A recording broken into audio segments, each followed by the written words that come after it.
Hey everyone, welcome back to another video from Aman Talks FPL, a slightly different setting for myself, but the FPL doesn't stop. So I'm going to go through today my Game Week 26 team selection, a quick recap of how I went in double Game Week 25, and obviously what my plans are moving forward in terms of my team, transfer thoughts for 26, and also beyond, because we've got a lot of blanks, double Game Weeks coming up, so a lot of strategy is required. So if you guys enjoyed the video, really appreciate a thumbs up. Do please consider subscribing to the channel if you haven't already, and let's get straight into it. So taking a quick look at how I actually went in Game Week 25, in the end it turned out to be a green arrow up to inside the top 20k, 19.984, so 16 spots between me and outside the top 20k. It was a last minute Fernandes goal against Brighton that really got me that green arrow. So I did bring in Fernandes this week and captained him, so I was very happy to see that he did score a goal in that game against Brighton. He could have had a lot more actually. He missed a very easy big chance for himself. He also set up a couple of nice chances for Ronaldo. So Ronaldo also scored, so 10 points from him. They were the main points providers this game week, along with De Gea in the back, obviously keeping that clean sheet in the double game week, and Jared Bowen just continuing his amazing form as well, getting 13 points. Apart from that, really, it was just a bunch of one-pointers. So Laporte and Cancelo were no-shows. I did mention this in my deadline stream that there was potentially a risk of rotation. I was hit pretty hard by it with both of them being named on the bench, and as you can see, I didn't really have that much bench coverage. I had to get Livramento and Dennis off my bench, both only scored 1 point. It was a 1-pointer for Jota, it was a 1-pointer for Trossard. What a fail of a double game week transfer he was. 1 point for Davies, 2 points for King, so a little bit something there. But yeah, overall, it was really the Manchester United players actually carrying me through, which does show the value of these double game week players. So not afraid to take too many hits for Game Week 26 to bring in more double game week players. What I'll do quickly is I'll quickly discuss my potential chip strategy at the moment though, because I think obviously that's going to dictate a lot of your transfers moving forward. And for myself, I think I'm pretty much locked into a 26 triple captain, just because Liverpool have got that amazing double game week of Norwich at home and Leeds at home. Now, the rest of the chips I'm not 100% certain on. Now, I'm looking pretty close to doing a free hit in Game Week 27, but as you would have noticed in my previous team, I had Gabriel Martinelli, and he's only going to be playing the one fixture in Game Week 27, and it's the one at home to Wolves, so he's actually going to be missing the better fixture at home to Brentford. So I have thought about maybe I'd be looking to shift him out for another Arsenal midfielder, because I think if I do commit to a free hit in 27, then I would probably definitely try to maximize the Arsenal and Liverpool players coming into Game Week 26. So I'm not 100% certain yet on the free hit 27, but it does look likely for myself. I think bench boost in 36 also looks likely, just because it is probably likely to be the biggest double game week of the season. As you can see in this table above me, probably should have mentioned where this comes from. So this is from Mikel Tokvam, who's got a great Patreon called the Transfer Algorithm. So he's kind of put together a probability distribution of fixtures for the rest of the season. So obviously you can see Game Week 26, we've got a lot of confirmed doubles. 30 at the moment is looking like a pretty big blank game week. So I am thinking about also maybe using one of my free hits there. I do have 2 free hits in my locker. So I think a free hit in 30, given the lack of fixtures, probably is looking good for the team. And then I guess the other question is if I want to use the other one in Game Week 27, like I mentioned, or in Game Week 33, because 33 could be potential doubles, but even maybe some blanks as well for some teams as well. So 33 could be a decent week to use a free hit, but I am conscious that because I have got the wild card still in my pocket, if I just use a free hit in both 27 and 30, I'm okay with that, because I've got the wildcard to navigate both Game Week 33 and also the bigger bench boost potential week in 36. So I'd say at the moment my current plan is probably going to be triple captain 26, free hit 27, free hit 30 or 33, and then wildcard kind of around that 30 or 33 free hit. Most likely I'll probably will wildcard after Game Week 30. So that's my kind of current chip plan. Let me now get into what I'm thinking about doing for the team moving forward, and I'll probably best do that on FPL.team just to kind of show you my transfer planning and tinkering. Here's my team loaded up on FPL.team. It's a great resource for transfer planning, and especially now with all the blanks and double game weeks coming up, I think being able to plan your transfers is going to be really crucial. And so you can see there on below me, I've got 2 free transfers, 2.3 mil in the bank. So I am potentially looking at maybe taking some hits this week. I mean, the obvious kind of person to bring in is obviously going to be Mo Salah. I am thinking about triple captaining him. Now, my original plan was always going to be Bruno Fernandes out for Salah, but maybe it's a little bit of hindsight, but obviously Bruno scoring and doing well in the end against Brighton really has maybe changed my thinking, but just the overall performance looked really encouraging. Manchester United were still able to create some chances, given the opposition Leeds away. So if you guys don't listen to Planet FPL, James, one of the co-hosts, has got amazing football knowledge. I'll put a link for their stuff below. If you haven't seen Planet FPL, they're amazing. One thing he always emphasizes is that runners from midfield against Leeds typically always do very well. So even taking Fernandes as a case in point, in game week 1, we saw him make those kind of late runs into the box and he scored a hat-trick against Leeds. Now obviously that was without Ronaldo, but it is worth mentioning that Manchester United do have a pretty congested schedule coming up. They've got Leeds away on the Sunday, Atletico Madrid in the Champions League on the Saturday, and then I believe it's again, I've just checked there, it's a Saturday fixture against Watford, so that's 3 games in the space of around just over a week. So potentially there could be some rotation for Cristiano Ronaldo, and I do think that Fernandes is more nailed on than Ronaldo, and we have seen so far this season that without Ronaldo, Fernandes has seemed to be doing better, although he has done pretty well in the past couple of weeks with Ronaldo on the pitch, but that just means that potentially Fernandes could be back on pens, it could be a little bit more advanced as well, and I think that that's a good fixture against Leeds away. My original plan was always for Son, but Son and Spurs have not looked the best in the past few game weeks, and you can see there they've got a pretty tough double, Manchester City away and Burnley away. Now Man City away is super tough, obviously, even Burnley away, despite their seasonal performance, at home, they have looked a little bit better defensively and keeping it pretty tight. So I do have some question marks whether it is worth actually doing that move of Fernandes to Son. Now, obviously, if it's for a double game week player, but I actually do have a way to bring in Salah without actually selling Fernandes. So I'll quickly just demonstrate that here. And it would be by selling Ronaldo. Because there is a bit of a question mark around his minutes, I feel very comfortable selling Ronaldo this particular game week. Fernandes, a bit less so. One player I have thought about bringing in for Ronaldo is Broja from Southampton. Now, obviously, Southampton don't have a double game week this week, but Broja has got some good long-term fixtures. You can see there, Everton, Norwich, Villa, Watford, Burnley, and Leeds. It's a great run of games for Broja, and especially if I'm not looking to wildcard anytime soon, say if I try to go without the wildcard play, then bringing in someone like Broja takes some money out of the forwards because the forwards have just not been doing very well. I don't mind that as a pick. And then you can see there in the bottom left, 9.4 million in the bank. So I can take out Trossard because Trossard is in the bin. I don't want him anymore in my team. And you can see there, I can very easily afford Salah. So I can very easily keep both Salah and Fernandes for this game week. And so those would be for 2 free transfers. And I probably would take out, it's a bit of a tough one, but I maybe would take out Laporte, not for Livramento, for Salah. So obviously that means I've got an extra double game week player. I could obviously not play Broja and play Laporte instead, but it's a home fixture to Everton, so it's a pretty good fixture on paper for Broja. If I go down the line of really wanting to max out on Arsenal and Liverpool players for game week 26, I'd probably have to take now a couple of hits because you can see I've only got Ramsdale at the back at the moment. And this is something I haven't fully decided on and I need to kind of think more about until deadline basically is, do I want to go down the route of going with, say, double Arsenal defense? Because I do think it's a good double game week on paper from a defensive point of view, Brentford at home and Wolves at home, versus maybe going with, say, one defender, say like a Ramsdale that I currently have, and an attacker like Saka. So if I was to go down, the road of potentially going with 2 defenders, what I could do with that spare money in the bank is take out Livramento for Kieran Tierney, or I could even go for Gabriel. Haven't fully made up my mind there. Gabriel does have the set piece threat, but Tierney is also bombing forward quite a lot and is quite attacking, and he is 0.2 million cheaper. So I'd be very comfortable with either, but at the moment, let's say I just go with Tierney. Now you can see what I probably would do is I'd probably take out Broja in this case for Tierney. Now it might be a bit strange to bring in Broja this week and then bench him, but for a -4, I do really like the look of this. You can see there, I've got now 1, 2, 3, 4, 5, 6, 7, 8. I've got 8 double game week players there. Ignore Martinelli on the bench because he's only going to be available for one of those fixtures. I would probably move the captain. Well, not probably. I would definitely move the captaincy to Mo Salah. For me, Salah is the captain choice over Trent. Now, looking at the team here, obviously the bench looks okay, but I don't think I'd be comfortable bench boosting, Martinelli at home to Wolves, and I just think the triple captain is a more obvious play just because of the fixtures on paper for Liverpool. Now, this team for a -4, I think looks quite strong. If I really wanted to go hard on it, I could use that spare 1.5 mil in the bank and upgrade Martinelli to say like a Saka. You can see I've got 6.8. So even with a few price changes a little bit later in the game week, I would be able to afford it. The question now, though, becomes it is a little bit more of a benching dilemma.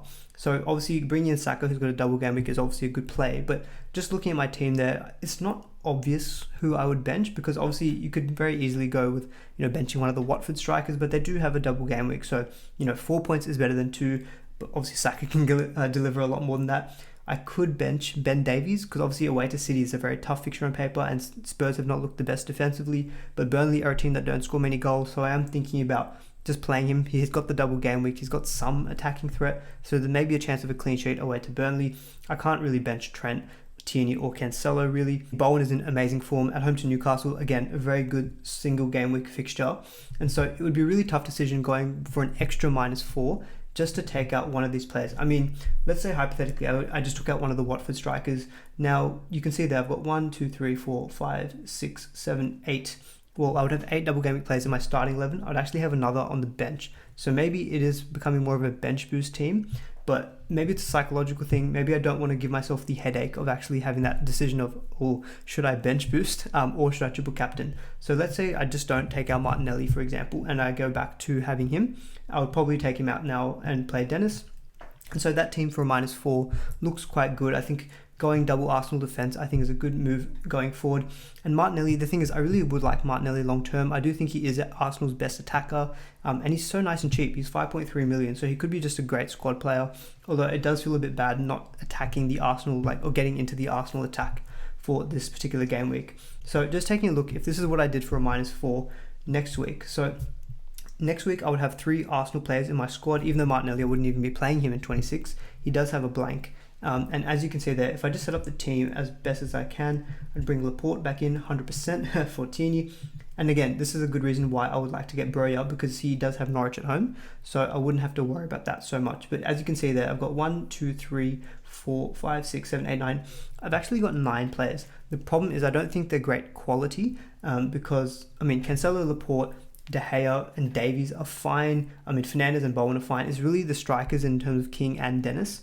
And also bearing in mind that in Game Week 27, Burnley will have a double game week. Now, I know playing a whole chip around, a defender or a team like Burnley seems a bit strange, but just want to point out that Tarkowski, or the Burnley centre back, so it's Ben Mee or Tarkowski, you can see in Game Week 27 they've got Crystal Palace away and then Leicester at home.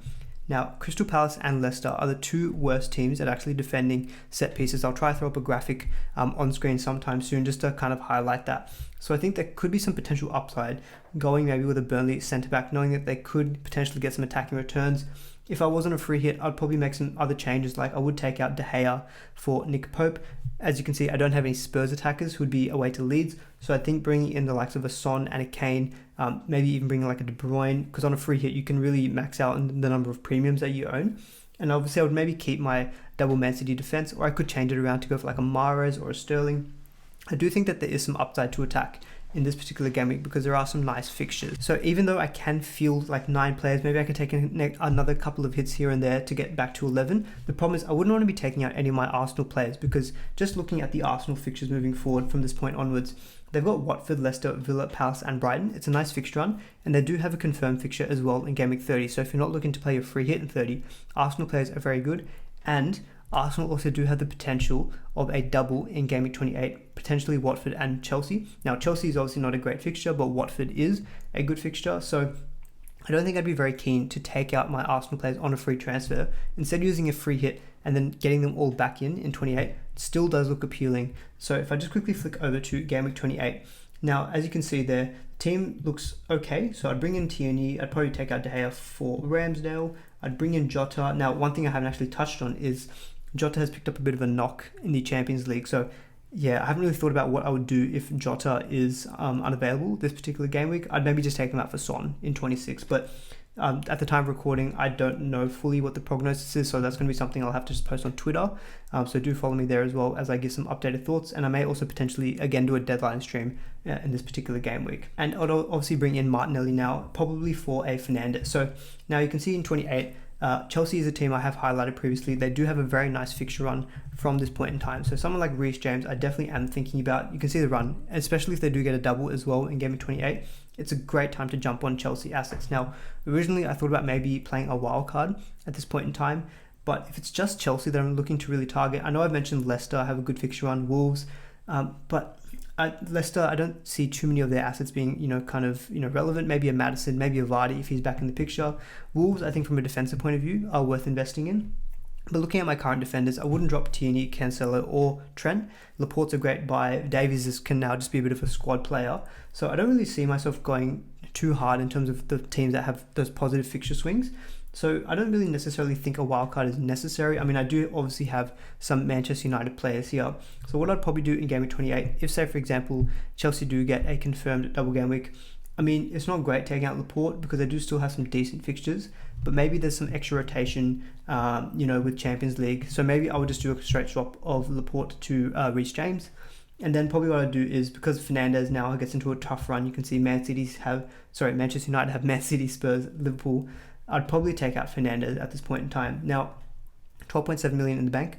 I just highlighted that Manchester City fixtures are okay.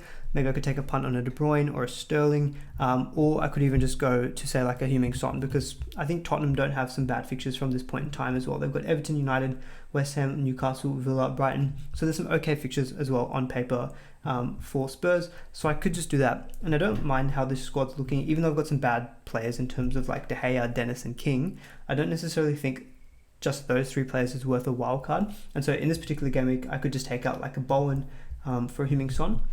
And so I think for game week 28, maybe I could take out, instead of say getting Son in, if Chelsea do have a double, I could bring in like a Mason Mount. And so that'd only be for a -4. So I don't necessarily think I'm wildcarding now in game week 28. I think the free hit is looking more firm in my mind. It's just a question of, do I take that extra -4 to go from Martinelli to Saka? So I actually quickly finished recording my video, but I thought I might just jump back into the FPL.team just to kind of highlight this scenario if say Diogo Jota was out, because I think that definitely would be a spanner in the works. Because I still do think going with 3 Liverpool is probably the right play, just given how good this double game week is.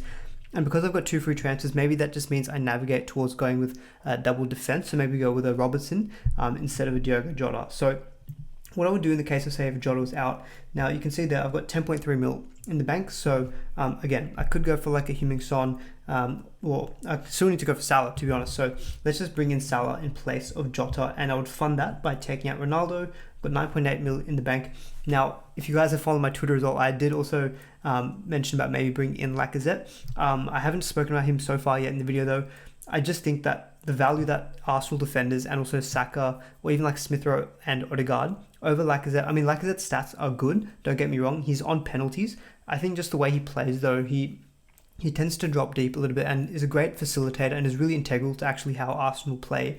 But from an FPL point of view, it could be a bit frustrating. I actually looked back on his underlying stats. He has been underperforming so far this season, and in previous seasons, he normally hits or pretty close to his expected goals. So he is underperforming, but I have noticed that he doesn't seem to be as good of a clinical finisher this season for some reason. Maybe that's age regression, I'm not sure.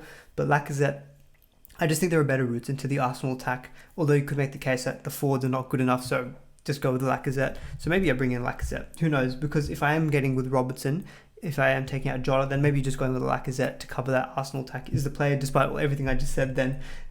So Salah, Fernandes, Bowen. Now, if I wanted to get to Robertson, I wouldn't have enough to go from Livramento. I'd probably take out Laporte in this case, and I'll bring in Robertson in this way. Especially if I'm looking to free hit in 27, I can always bring Laporte back in 27, and then 28 he's got Manchester United. So I don't feel that bad taking out Laporte in this particular game week, even though he is a very good asset. And so this is a lot tighter in terms of budget. You can see 0.1 mil in the bank, and that would be taking out Ronaldo, Jota, and Laporte. And so that'd be for a -4. Now again, obviously I'm not addressing getting the Arsenal defender, but I can't now that I've gone with Robertson. But this is one potential situation I have thought about if Diogo Jota is ruled out. I obviously could, instead of going with Lacazette, I could say go with Broja as my original plan. Could even go for a Weghorst as well, given that if he also has a double game week, that might be the better play. But again, I'm still waiting on news of his injury. And so unfortunately, by the time I record this, I'm just not going to be able to find that out. And so I'd probably bench Broja, maybe for a Martinelli. And so this is still for a -4. And then maybe I just go double, Arsenal attack instead. If I want to go, say with 8.3 million in the bank, I just go with Saka and just bank those funds. And that way, that could be one way I set up for a -8. If say Jota is ruled out, just switch to a Liverpool double defense, because I do think that they are still the best team to have 3 players from. So hopefully you guys are able to follow along here. I know there's a lot of tinkering, me going back and forth as well, but I found it was just easiest to kind of talk this out, just for my own clarity of thought as well. So hopefully you guys found some value out of that video. If you've got any dilemmas around your own team as well, definitely leave them in the comments below. And if you enjoyed the video, really appreciate a thumbs up. Do please consider subscribing as well to the channel if you haven't already, and I'll see you all in the next video.